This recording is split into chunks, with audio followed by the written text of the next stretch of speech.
देखेंगे संधारित्र तथा धारिता, कैपेसिटर एंड कैपेसिटेंस।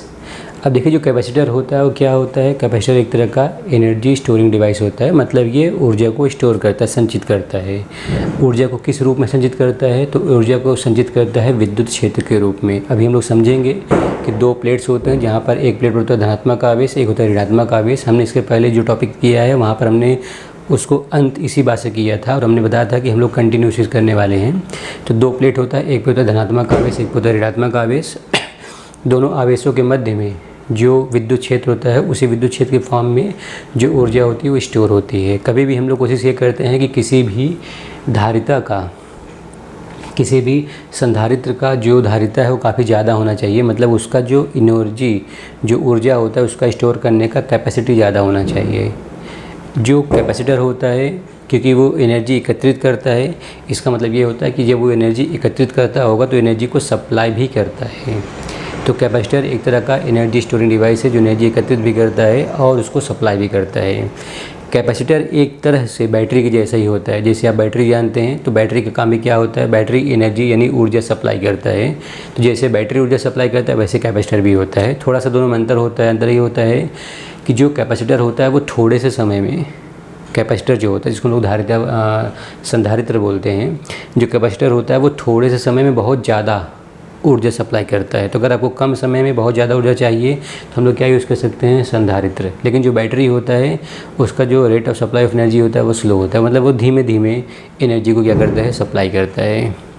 अब कैपेसिटर को समझने के लिए समझिए कि अपने पास दो चालक हैं, जैसे एक हो गया ये चालक और दूसरा चालक। यहाँ पर चार्ज आप Q1 Q2 भी ले सकते हैं, लेकिन हम लोग ये मान के चलते हैं कि दोनों चालक पर जो चार्ज होता है उनका मान समान होता है। तो एक पर हो गया धनात्मक प्लस Q और एक पर हो गया ऋणात्मक माइनस Q। दोनों पर किसी एक चालक के लिए आवेश Q है, लेकिन पूरे संधारित्र के लिए जो कुल आवेश होता है वो शून्य होता है। ध्यान रखिएगा, कुल आवेश होता है वो शून्य होता है।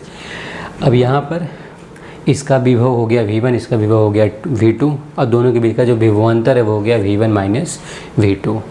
समझने वाली बात यहाँ पर ये है कि जैसे मान लीजिए कोई एक आपने चालक लिया, अगर यहाँ पर कोई भी आवेश नहीं है, मतलब आवेश का मान कितना है, शून्य है, तो यहाँ पर इसका विभव भी कितना होगा, शून्य होगा। हमने पहले बात किया हुआ है कि जब भी हम लोग बात करते हैं विभव के बारे में, तो जो विभव होता है वो किसी एक बिंदु के सापेक्ष में लिया जाता है, और अगर सापेक्ष न दिया हो तो हम लोग क्या लेते हैं, अनंत। तो मान लीजिए अनंत के सापेक्ष में यहाँ का विभव कितना हो गया, 0 हो गया, क्योंकि अनंत का विभव कितना होता है, 0 होता है। अब आपसे बोला गया कि अनंत पर कुछ आवेश हैं, उनको आपको धीमे धीमे करके 1 बाय 1 लाकर यहाँ पर रखना है, एकत्रित करना है। अब आपने यहाँ से एक आवेश लिया, यहाँ पे ला के रख दिया। जब आपने यहाँ पर कुछ आवेश ला के रखा तो जो आवेश का मान है वो बढ़ा। अगर आवेश का मान बढ़ेगा तो विभव भी क्या होगा, बढ़ेगा। फिर आप यहाँ से कुछ और आवेश लाए, यहाँ पे ला के रखें। जब आप यहाँ पर कुछ और आवेश ला के रखेंगे तो दोबारा आवेश का मान बढ़ेगा तो विभव भी क्या होगा, बढ़ेगा। हमने पहले पढ़ा हुआ है कि जब कभी भी हम लोग अनंत से किसी एक बिंदु पर आवेश ला के रखते हैं तो हमें क्या करना पड़ता है, कार्य करना पड़ता है। क्योंकि याद करिए, हमने पढ़ा है जो विभवांतर होता है वो होता है कार्य बटे आवेश। यही बात यहाँ पर देखिए लिखा गया है, विभवांतर V किसी लघु परीक्षण आवेश को क्षेत्र के विरुद्ध चालक 2 से 1 तक ले जाने के प्रति एकांक धनावेश द्वारा किए गए कार्य के बराबर होता है। तो ये बात है W/Q। जैसे जो लिखा गया 2 से 1, तो मान लीजिए कि जो अनंत है वो 2 है, जो चालक है वो कितना हो गया, 1 हो गया। तो यहाँ से अगर आप लागे तो क्या करना पड़ेगा, कार्य करना पड़ेगा, क्योंकि यहाँ पे धनावेश है। अगर यहाँ पे धनावेश है तो इसका विद्युत क्षेत्र इस तरह से होगा, क्योंकि हमने पढ़ा हुआ कि धनावेश की विद्युत क्षेत्र कहाँ पर होता है, आवेश से दूर की तरफ होता है। तो इस तरह से विद्युत क्षेत्र होगा। तो विद्युत क्षेत्र के विरुद्ध हम लोग किसी आवेश को ला रहे हैं, और जब कभी भी किसी भी आवेश को विद्युत क्षेत्र के विरुद्ध लाते तो हमें क्या करना पड़ता है, कार्य करना पड़ता है। तो वही ये देखिए, प्रति एकांक धनावेश द्वारा किए गए कार्य, तो कार्य बटे आवेश क्या होता है, विभवांतर होता है।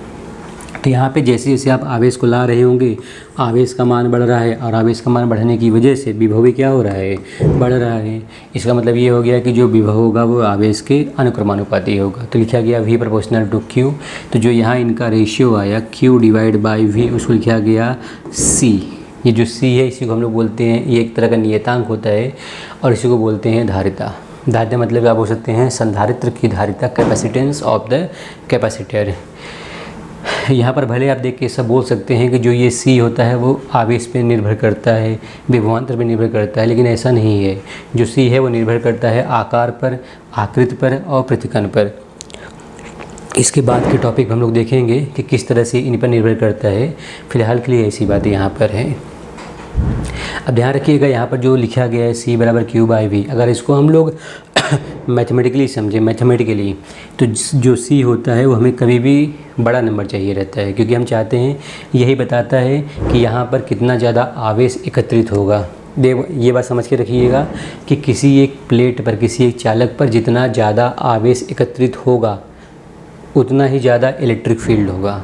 जितना ज़्यादा इलेक्ट्रिक फील्ड होगा, क्योंकि आप देख सकते हैं इलेक्ट्रिक फील्ड और आवेश भी क्या होते हैं, अनुक्रमानुपाती होते हैं। जितना ज़्यादा आवेश होगा उतना ज़्यादा इलेक्ट्रिक फील्ड होगा। और यहाँ पर एक बात समझना है कि अगर C का मान हमें बड़ा चाहिए, जो होना चाहिए, क्योंकि कभी भी कैपेसिटेंस ज़्यादा होना चाहिए, तो उसके लिए अगर हम लोग Q को कांस्टेंट मान के चलते हैं तो जो V है, जो दोनों प्लेट्स के बीच का विभवांतर है, वो हमेशा कम होना चाहिए।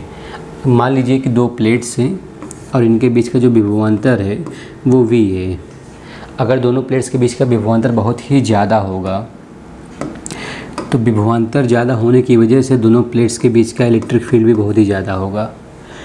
और ऐसे केस में अगर बीच में मान लेते हैं वायु है, तो उस वायु के जो भी अणु होंगे, मान लीजिए कोई एक एटम है, तो वो एटम जो रहेगा वो आयोनाइज हो जाएगा। एटम का आयनीकृत होने का मतलब ये होता है कि कोई एक इलेक्ट्रॉन बाहर आ जाएगा। अब सोच के देखिएगा, कोई एक इलेक्ट्रॉन बाहर आ गया किसी एक एटम के लिए, किसी एक अणु के लिए, तो बीच में इलेक्ट्रिक फील्ड है, उसकी वजह से ये त्वरित होगा और यहाँ जो धनावेश रहेगा उसके साथ मिलकर उसको न्यूट्रल कर देगा, और ये अच्छी बात नहीं है। तो यहाँ पर जो आवेश का मान है वो कम होने लगेगा, तो कैपेसिटेंस का प्रभाव यहाँ पर कम हो सकता है। तो यहाँ पर ये बात का ध्यान रखा जाता है कि जब कोई भी कैपेसिटर बनाया जाता है तो उसको इस तरह से बनाया जाए, इस तरह से उसको बनाया जाए कि दोनों प्लेट्स के बीच में जो इलेक्ट्रिक फील्ड है वो एक अधिकतम वैल्यू से ज़्यादा ना हो, और उसको हम लोग क्या बोलते हैं, परावैद्युत सामर्थ्य। तो हर एक जो भी दोनों प्लेट्स के बीच में जो भी मीडियम होता है उसके लिए एक टर्म आता है परावैद्युत सामर्थ्य, जिसे वायु के लिए कितना होता है, 3 × 10⁶ वोल्ट पर मीटर।